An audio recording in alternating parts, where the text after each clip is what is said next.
A Prefeitura do Rio de Janeiro lançou hoje um plano para atender a população em situação de rua. As medidas incluem a internação compulsória. O novo plano da Prefeitura do Rio, chamado Seguir em Frente, foi organizado em fases que permitem uma possibilidade de saída das ruas. A primeira delas é uma das mais importantes, a criação de pontos de apoio e de novas vagas em abrigos, que ganharam regras mais flexíveis. Agora vão aceitar animais de estimação e não terão mais restrição de horário. No programa Seguir em Frente, ele tem como a meta inicial dele, que não é a principal é que ele consiga um trabalho, consiga uma moradia definitiva, mas ele tem como fase inicial garantir o abrigamento a todas as pessoas que queiram ser abrigadas. A gente sabe que a maioria das pessoas querem ser abrigadas, então a gente está eliminando muitas barreiras de acesso para abrigamento, inclusive com PET, com outras situações que a gente colocou. A gente vai acolher essas pessoas, mesmo que em algum momento a gente não tenha a situação ideal. A segunda etapa é também a mais polêmica. Ela prevê o tratamento de doenças e possíveis dependências.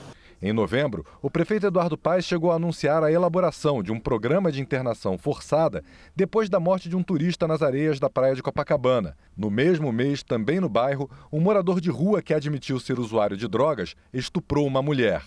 De acordo com o novo plano, os casos de internação serão avaliados, tratados como questão de saúde e acompanhados pelo Ministério Público e pela Defensoria Pública. Nós temos que ouvir a ciência, temos que ouvir os médicos. Tem todas as questões legais envolvidas, mas tem uma questão de saúde. Quer dizer, é a ciência que às vezes aponta caminhos e soluções para todos nós. Nas duas últimas etapas, o plano prevê o oferecimento de ocupação e capacitação para a volta ao mercado de trabalho e para conseguir um lar. A Prefeitura espera que até o final de janeiro 92% dos moradores de rua estejam em alguma etapa do programa. Mas para isso é preciso superar um desafio, o de manter nos abrigos as pessoas acolhidas. Por causa das drogas ou de doenças mentais, muitos moradores de rua abandonam os pontos de acolhimento depois de alguns dias. De acordo com o último censo municipal, o Rio de Janeiro tem quase 8.000 pessoas morando nas ruas, em 1.600 pontos mapeados, sendo 109 locais de usos de drogas. 82% são homens e quase 40% são de outros municípios ou estados. Perguntados sobre o que precisavam para sair das ruas, 41,2% deles responderam emprego. A população de rua também tem menor expectativa de vida, 41 anos, contra a média de 77 do carioca. A situação de rua é uma situação que deixa ela muito frágil, muito vulnerável a muitos problemas. Então a gente pede que ela não fique na rua, que ela procure o nosso ponto de apoio, que vai ter banheiro, vai ter chuveiro, kit de higiene, e que ela possa passar a noite pelo menos protegida com a Secretaria de Saúde, com a Secretaria de Assistência Social. A Defensoria Pública do Rio de Janeiro pediu ao Supremo Tribunal Federal a proibição de apreensões de crianças e adolescentes em casos onde não há flagrante de ato infracional ou cumprimento de ordem judicial. Na semana passada, a primeira vara da Infância, da Juventude e do Idoso proibiu a apreensão de menores para averiguação, mas o Tribunal de Justiça atendeu o recurso do governo do estado e da prefeitura, suspendendo a decisão. No pedido, a Defensoria destaca que a Operação Verão, feita nas praias do Rio de Janeiro para coibir os crimes, serve como medida de contenção social, retirando crianças e adolescentes dos espaços mais nobres da cidade. Um jovem de 25 anos foi agredido durante uma abordagem policial em Carapicuíba, na Grande São Paulo. As imagens mostram que os PMs dão vários chutes e socos no rosto e nas costas do rapaz, mesmo quando ele cai no chão. Em nota, a Secretaria de Segurança Pública disse que a conduta dos policiais não se adequa aos protocolos operacionais da Polícia Militar e que uma investigação será realizada para apurar o caso. A Polícia Civil de Goiás concluiu que um homem de 58 anos e a mãe dele, de 86, foram mortos por envenenamento. A principal suspeita é a ex-nora de uma das vítimas. A advogada Amanda Partata foi presa ontem. Ela teve um relacionamento com o filho do servidor público Leonardo Pereira Alves, de 58 anos.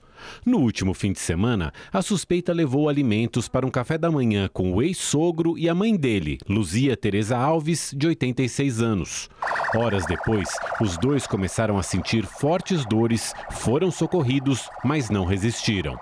Ao chegar à delegacia, Amanda negou o crime. Eu não fiz isso, gente. O que aconteceu? Eu não fiz isso. Amanda tem 31 anos e nas redes sociais se apresenta como psicóloga. Ela mantinha ligação com a família do ex-namorado porque teria engravidado. Mas, segundo a polícia, ela não está grávida. Os crimes teriam sido motivados pela insatisfação com o fim do relacionamento. A polícia também investiga ameaças que o ex-namorado e parentes dele vinham recebendo e o envolvimento de Amanda em outros casos. O caso ele é bem complexo, ele envolve um grau de psicopatia que não dá para explicar agora. Nós ainda vamos ouvir novamente a Amanda Partata. Existem detalhes muito relevantes sobre esse caso, detalhes complexos, inclusive outros crimes relacionados à mesma investigada. A Polícia Federal realizou uma operação para combater fraudes no INSS em Iguatu, no interior do Ceará. Foram cumpridos 3 mandados de busca e apreensão. Segundo a Polícia Federal, a investigação identificou que benefícios previdenciários foram concedidos indevidamente com a participação de um advogado que é servidor do INSS e do presidente de um sindicato de trabalhadores rurais. A ação fraudulenta causou prejuízo de R$ 2.500.000 aos cofres públicos. Os autores da fraude podem responder por crimes de estelionato previdenciário, lavagem de dinheiro e organização criminosa, com penas de até 24 anos de prisão. Diretores e gerentes da mineradora Braskem foram alvos de uma operação da Polícia Federal que investiga a exploração de salgema em Maceió. 14 mandados de busca e apreensão foram cumpridos em 3 estados. Um diretor industrial, 3 gerentes de produção e 2 responsáveis técnicos da Braskem foram alvo da operação. Além de busca e apreensão, eles tiveram os sigilos telefônicos quebrados.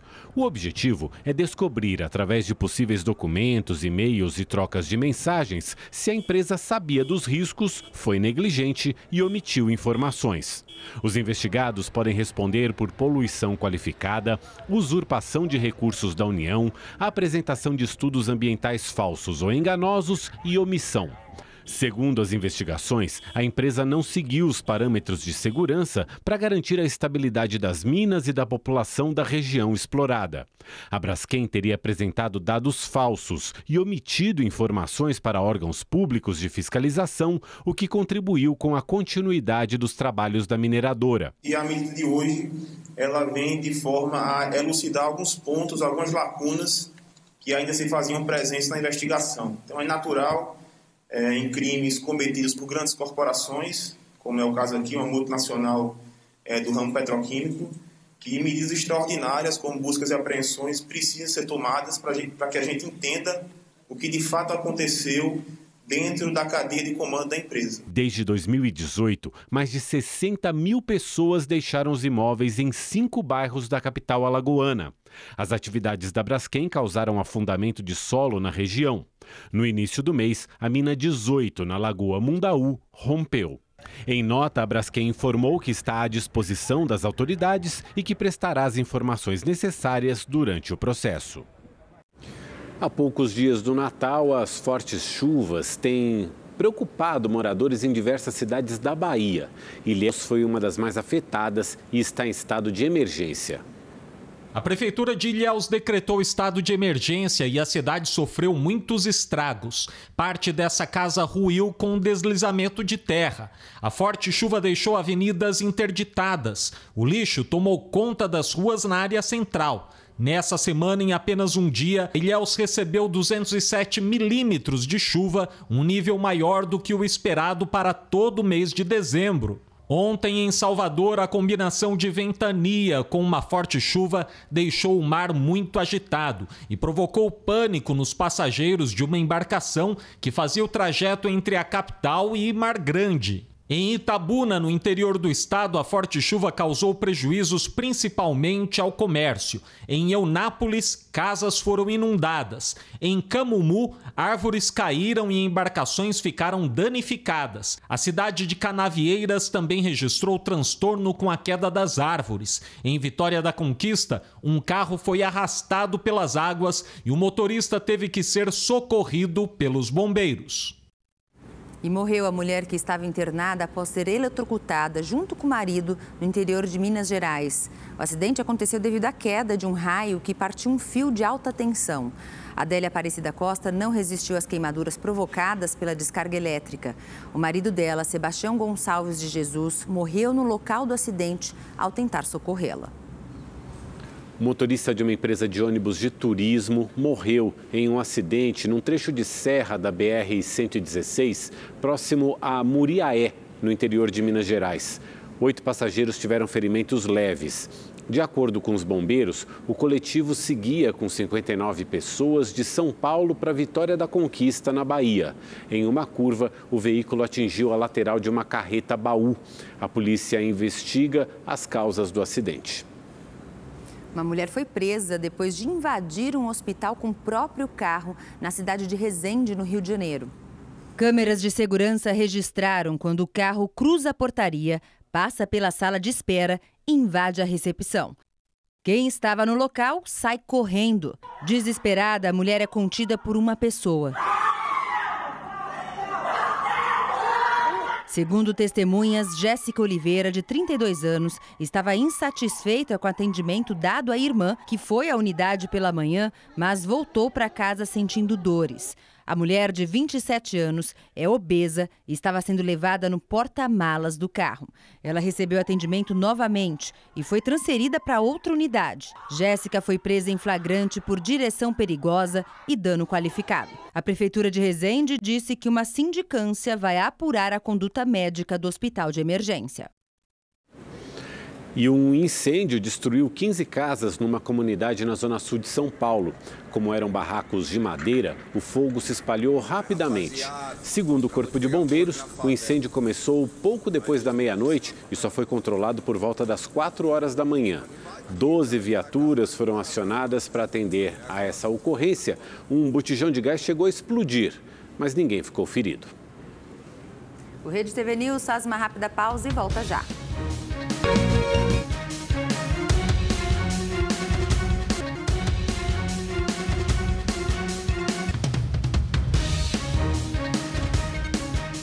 No Natal, quando a gente fala do Rio Grande do Sul, todo mundo já lembra de Gramado. O Natal Luz da Cidade atrai turistas de todo o Brasil e até de outros países. Então vamos para Gramado, né? Para lá que nós vamos agora para continuar o nosso giro natalino com o repórter Marcelo Oliveira.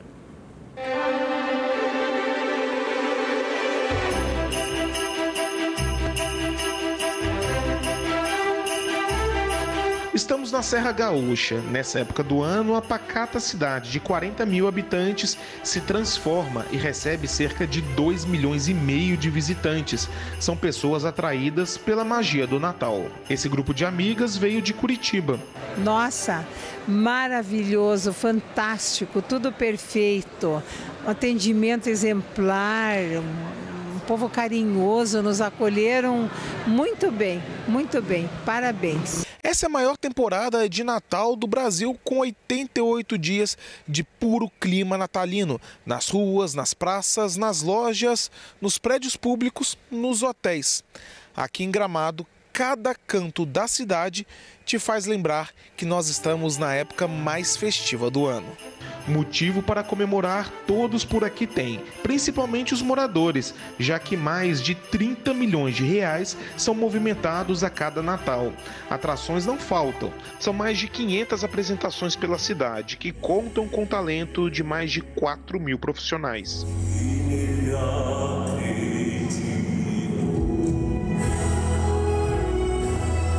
Lara, de 12 anos, faz Sofia, a menina que não acredita no Papai Noel. É uma emoção muito forte, né? Porque muitas pessoas vêm pra cá e muita gente vem aqui nos assistir. Então, é muito importante pra mim o Natal aqui. Maurício, ator de Porto Alegre, e é protagonista no espetáculo A Fantástica Fábrica de Natal. Sou eu que conduzo a Sofia para que ela conheça a fábrica e volte a acreditar na magia do Natal. Que a gente está na maquiagem, mas tem a galera do figurino, tem os artistas, bailarinos, bailarinas, aéreos, acrobatas. É muita gente envolvida num espetáculo grandiosíssimo. Nós acompanhamos os bastidores do espetáculo. No palco, os atores passam o texto 2 horas antes do início. Logo depois, todo mundo para a maquiagem. Com uma pinta de Broadway, o musical conta com 100 pessoas trabalhando diretamente no evento. A atriz Gabriela Chaves interpreta 2 personagens. O primeiro é a babá da Sofia. Enquanto se preparava, ela deu um spoiler para nossa equipe. E ela fala para a Sofia que ela tem que continuar acreditando na magia do Natal. E aí a Sofia dorme e depois acorda na fábrica. A transformação completa leva 1 hora. Depois de tudo isso, Gabriela ainda se desdobra para fazer a Mamãe Noel.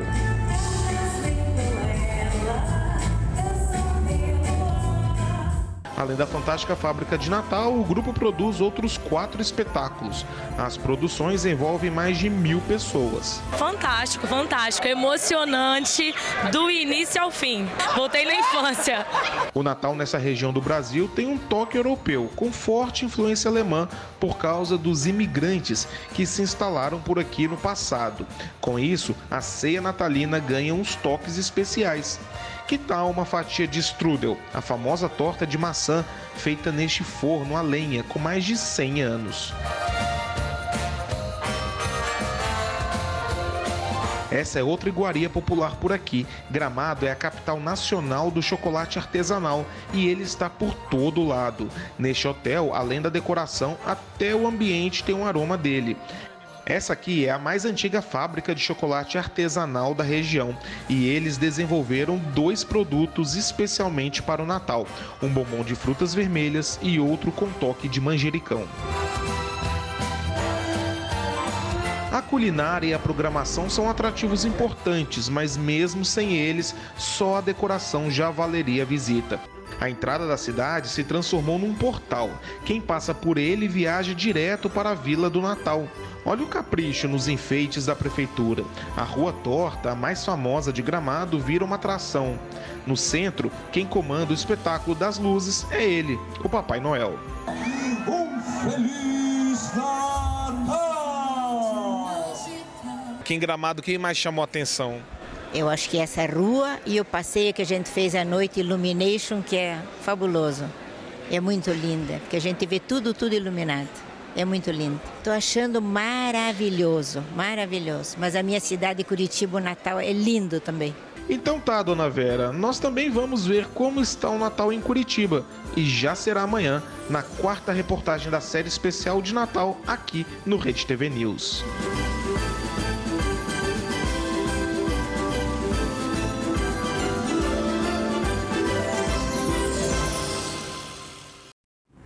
E olha, tem gente que tira do Natal sustento para boa parte do ano.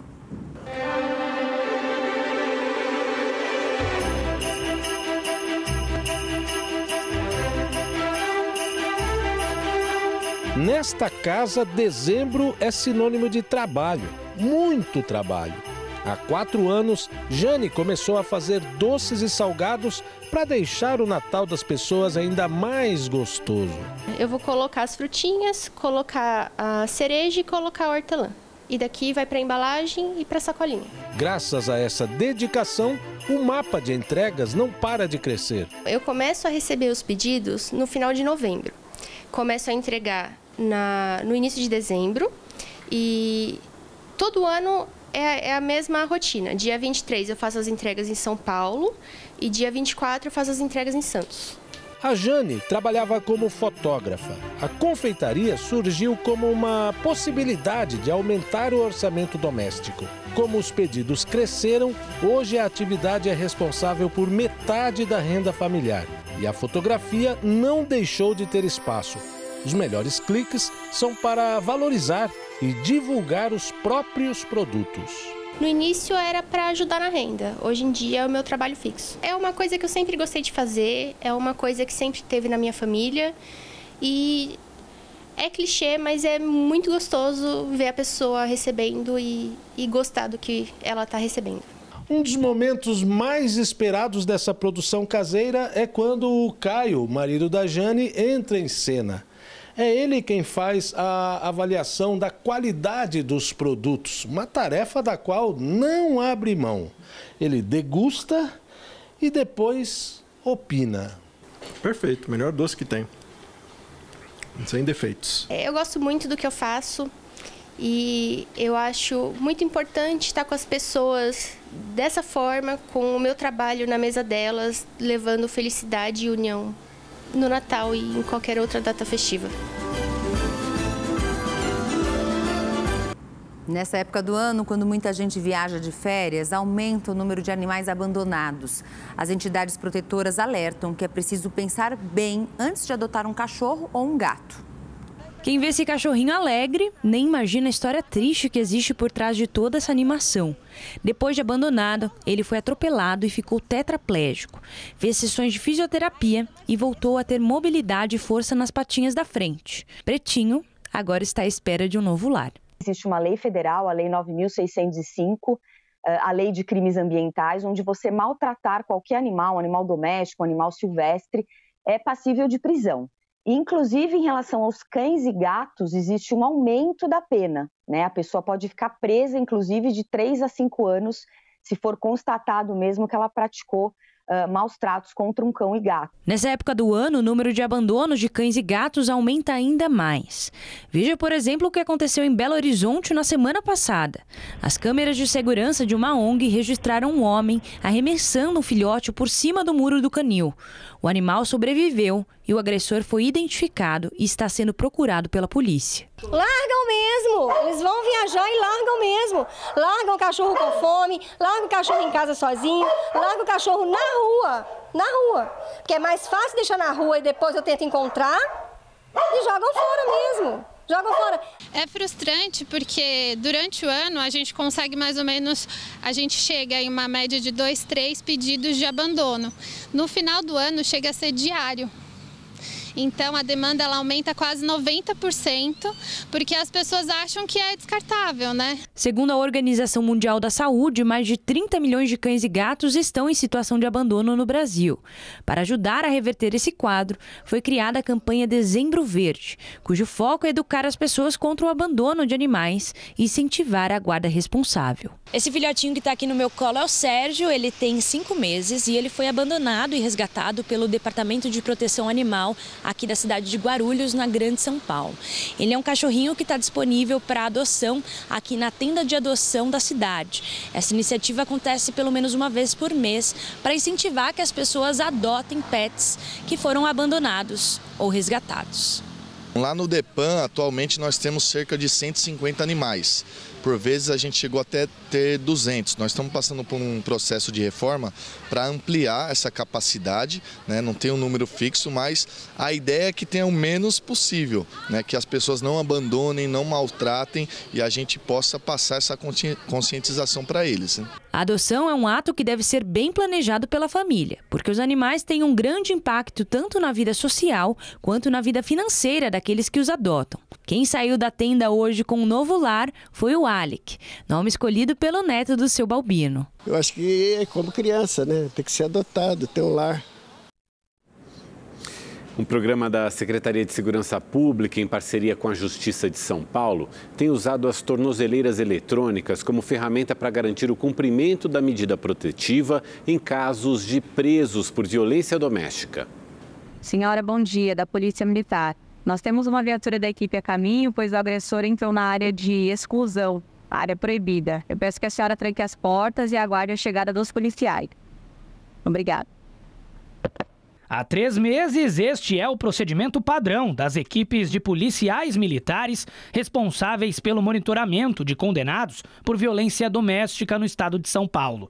Na sede do Centro de Operações da Polícia Militar, o Copom, a vigilância é feita 24 horas por dia. A resposta da polícia é imediata. Quando o agressor tenta se aproximar da vítima ou está fora da área permitida pela Justiça, uma viatura é acionada. Em estado de normalidade, fica ali na cor verde. Em tendo algum tipo de suspeição, ou seja, descarregou a bateria, começou a se aproximar de algum raio de proteção, é o amarelo. E realmente, quando chega naquele perímetro de proteção que é estipulado através do judiciário, né, a mulher ela tem a medida protetiva, aí automaticamente é acionada uma equipe da Polícia Militar para ir até o local. Desde a implementação do programa, 48 condenados que passaram por audiência de custódia e não permaneceram presos receberam uma tornozeleira eletrônica e passaram a ser monitorados para que não invadam a área restrita de proteção à vítima. O monitoramento é realizado por meio de painéis como este, aqui no Centro de Operações da Polícia Militar, que aponta a localização exata de cada tornozelado. Desses 48, 21 já romperam este limite, este raio de segurança, esse perímetro, e as viaturas da Polícia Militar, as equipes da Polícia Militar fizeram a detenção e conduziram até o distrito policial. Desses 21 conduzidos, 5 ficaram presos, demonstrando aí a eficácia nessa rede de proteção às mulheres no estado de São Paulo. Apenas no primeiro semestre deste ano, 722 mulheres foram vítimas de feminicídio no país, segundo os dados do Fórum Brasileiro de Segurança Pública. Em São Paulo, os registros cresceram 33,7%, indo de 83 nos primeiros 6 meses de 2022 para 111 entre janeiro e junho de 2023. Para o responsável pelo monitoramento, o programa trouxe mais efetividade no cumprimento das medidas protetivas.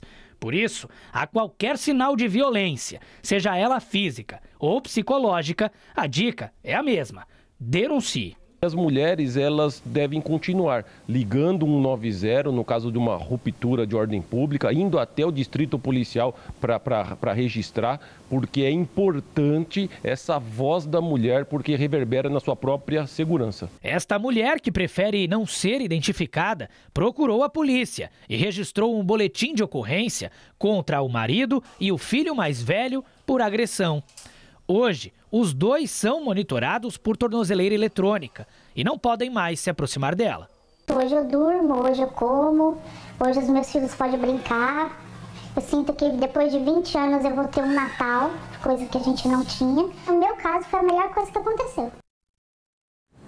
Os vereadores de São Paulo aprovaram agora há pouco o novo projeto da Lei de Zoneamento da cidade. A Lei de Uso e Ocupação do Solo determina como e onde devem ser construídos os imóveis na capital paulista. O repórter Giovanni César está na Câmara Municipal e tem as informações para a gente, né, Giovanni? Boa noite para você. Boa noite, Gabi, Augusto. Como você disse, a Lei de Zoneamento define as regras para a construção de imóveis na cidade, tanto nos setores comerciais, industriais, residenciais, e define também o que, como e onde cada construção pode ser feita. É um projeto assim importante para a cidade, social e economicamente. Foi aprovado por 49-6, precisava de 37 votos para a aprovação.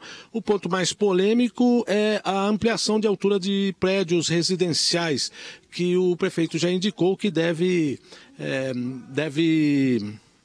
vetar essa parte do projeto. Foi aprovada a permissão para a construção de moradias populares em zonas de preservação ambiental, que não deixa de ser polêmico também. E o incentivo à construção em áreas próximas a estações de trem e metrô e corredores de ônibus. Antes, o incentivo era para até 300 metros desses locais, agora subiu para 400 metros. Antes de ficar pronta, essa versão ela passou por uma discussão ampla na sociedade através de 2 audiências públicas. Agora segue para a sanção do prefeito.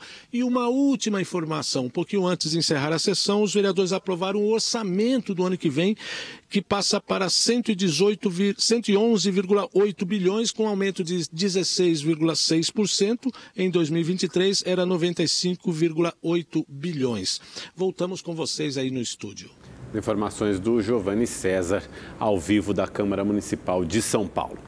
O ministro da Justiça, Flávio Dino, disse que o assassinato da vereadora Marielle Franco será esclarecido em breve. Ele deu a declaração durante um evento em Brasília para fazer um balanço das ações da pasta em 2023.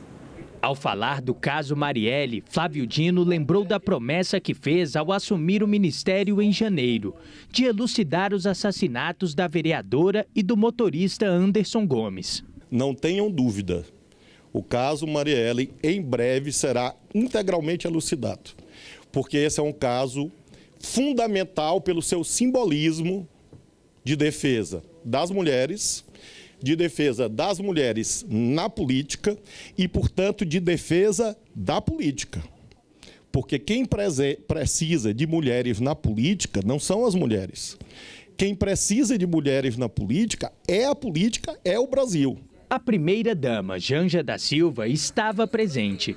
Ela agradeceu o esforço do ministro no combate aos crimes contra a mulher e sua atuação à frente da pasta.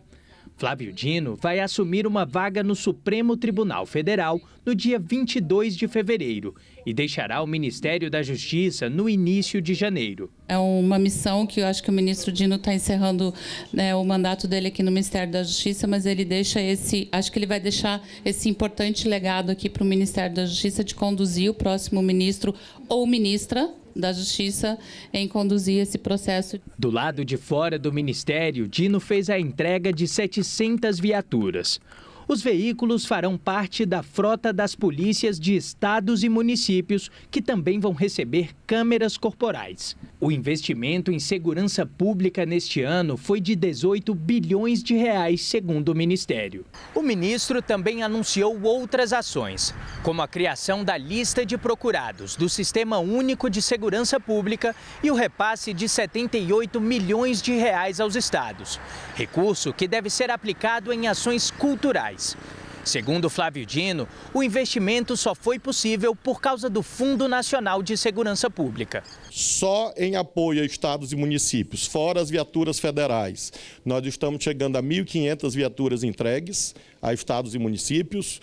Se nós colocarmos as viaturas da PF, da PRF, da Polícia Penal, seguramente nós vamos chegar a um incremento de aproximadamente 2.000 viaturas nesse ano. No Congresso, a comissão mista aprovou o texto base do orçamento de 2024, que prevê um salário mínimo de R$ 1.412. A repórter Maria Ferreira acompanha e tem mais detalhes para a gente, né, Maria? Boa noite para você. Boa noite, Gabi. Boa noite, Mauro, e a todos que nos acompanham. Pois é, o texto base foi aprovado e agora os parlamentares, deputados e senadores estão discutindo os destaques, que são aquelas pequenas alterações no texto. O próximo passo, então, para o orçamento é ele ser analisado no plenário em uma sessão do Congresso Nacional, que também é entre deputados e senadores. A expectativa é que essa sessão fosse acontecer hoje, mas ela já foi remarcada para amanhã, às 11 da manhã. Agora, acontece no plenário da Câmara dos Deputados uma sessão, eles estão votando alguns projetos e na pauta tem o projeto da taxação das apostas esportivas. Esse projeto é importante para o governo porque aumenta a arrecadação. Mas tudo ainda é meio incerto por aqui, não se sabe se realmente eles vão votar esse projeto das apostas esportivas hoje. Bom, ainda em relação ao projeto de lei orçamentária, ele tem como relator geral o deputado Luiz Carlos Mota e ele estima a receita e fixa a despesa da União para 2024. Eu lembro que esse orçamento é o primeiro que é elaborado pelo terceiro governo Lula e já está dentro das diretrizes ali do arcabouço fiscal que foi proposto pela equipe econômica do governo federal e foi aprovado aqui no Congresso Nacional em agosto deste ano. Bom, a estimativa da despesa para o ano que vem, que está prevista no orçamento, é de mais de 5 trilhões de reais. O texto prevê ainda 5 bilhões para o fundo eleitoral e 53 bilhões para as emendas, que se dividem em individual, de bancada e também de comissão. Como você bem lembrou, o salário mínimo está previsto para ser R$ 1.421, mas ele pode recuar para R$ 1.412 porque a inflação ficou abaixo do que estava sendo esperado. Eu volto com vocês. Obrigado, Maria. 53 bilhões de reais para emendas de parlamentares. Pois é. E hoje, no programa É Notícia, o jornalista Kennedy Alencar entrevista Aloysio Mercadante, presidente do Banco Nacional de Desenvolvimento Econômico e Social, o BNDES. Na entrevista, ele falou sobre empréstimos para micro e pequenas empresas. 40% de todos os empréstimos do banco foram para micro, pequena e média empresa esse ano. E com um diferencial. Se é micro, pequena e média empresa, o BNDES garante até 80% da operação, dependendo. Ele dá um aval. Ele dá um aval, com isso nós destravamos 26 bilhões de reais de crédito, principalmente depois da fraude das americanas, que houve uma grande aversão ao risco. Então, o banco, além daquilo que nós emprestamos, nós garantimos o empréstimo. Para Mercadante, é preciso reindustrializar o país. Precisa de uma nova participação do Estado no mercado e tem que reindustrializar o Brasil. Sem indústria, você não tem valor agregado, você não tem pesquisa, você não tem um mercado de trabalho qualificado. O presidente do BNDES afirmou que o meio ambiente deve ser prioridade. Preservar o meio ambiente, não tem outro caminho. O Brasil tem que liderar essa agenda. O Brasil tem que ser o primeiro país do G20 a emissões zero, não emite mais nenhum carbono, ao contrário, nós podemos sequestrar reflorestando. Mercadante criticou o Banco Central e a taxa de juros. Nós geramos quase 2 milhões de novos empregos. O salário mínimo voltou a crescer, a massa salarial voltou a crescer. E o país não cresce mais rápido por causa da taxa de juros. Aloysio Mercadante se disse otimista sobre a reeleição de Lula em 2026. Eu tenho certeza que ele chegará no final do seu mandato e o povo pedindo para o Lula continuar. Acho que vai começar aquela campanha de novo, deixa o homem trabalhar, fica Lula e tal. No Pinga Fogo, o Mercadante falou sobre o legado dos presidentes Fernando Henrique Cardoso, Dilma Rousseff, Michel Temer, Jair Bolsonaro e Lula. Fernando Henrique Cardoso.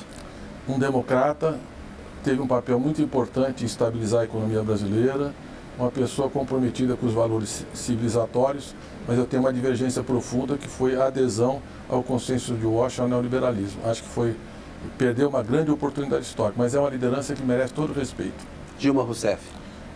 Dura, séria, correta, uma mulher de coragem, uma mulher que mudou a história, o lugar da mulher na política brasileira, e uma grande injustiçada, que ela sofreu um golpe de Estado, um impeachment sem crime de responsabilidade. Michel Temer.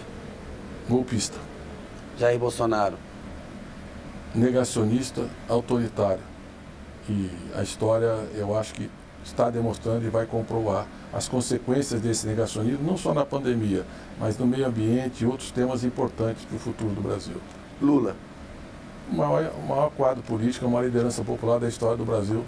E eu não posso dizer diferente, estou há 45 anos com ele, mas convivi muito e sei que ele é isso. Ele é uma espécie de um Mandela da África do Sul ou um Gandhi da Índia.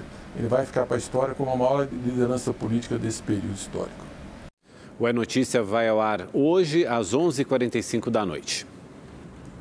A vacina contra a dengue estará disponível no SUS. A informação foi confirmada pela ministra da Saúde, Nízia Trindade. Em uma rede social, a ministra anunciou que o Brasil será o primeiro país a dar acesso público à imunizante. Inicialmente serão disponibilizados 6.200.000 doses. Por causa desse limite, a Qdenga, como é chamada a vacina, deve ser liberada prioritariamente para áreas e grupos vulneráveis a partir de fevereiro do ano que vem. Agentes da Polícia Militar de São Paulo trocam as fardas por fantasias para informar e ajudar colegas de profissão e também crianças. É o projeto PMs da Alegria, que surgiu da amizade entre dois policiais que, mesmo numa rotina difícil, não deixam o riso de lado. No lugar do tradicional cinza da farda da Polícia Militar de São Paulo, um pouco de cor. Nas meias, nos rostos pintados e, claro, no tradicional nariz de palhaço. É assim que uma dupla de PMs se prepara para uma missão importante: levar conforto, esperança e descontração para hospitais, escolas e unidades da corporação. Nossa profissão é uma profissão muito sofrida, é uma profissão muito ingrata às vezes.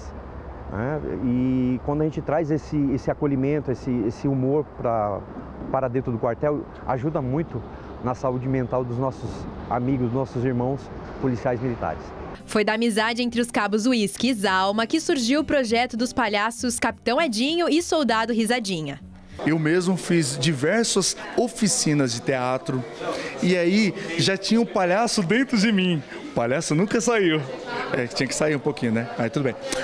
E meu parceiro, ele foi melhor ainda, porque ele fez o curso com os Doutores da Alegria, junto com um grupo chamado Mar de Alegria lá na USP, e ele era o único policial que fez esse curso.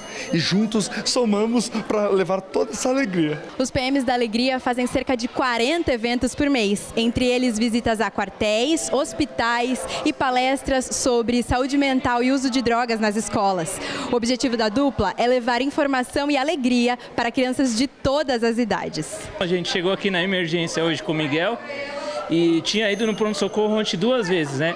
E tava com muita dor hoje e chegou aqui, não veio de ambulância, mas veio na cadeira de rodas e foi inexplicável. A gente ouviu o sino, eu falei pro Miguel, né, filho, que podia ser o Papai Noel e de repente o Papai Noel chegou. E ele acredita, ele tem 7 anos, mas ele sempre acreditou no Papai Noel, né? E tem um coração muito puro, a gente fica muito feliz, porque com certeza vai ser memorável, né? A gente nunca vai esquecer desse dia, né, filho? Foi muito bom.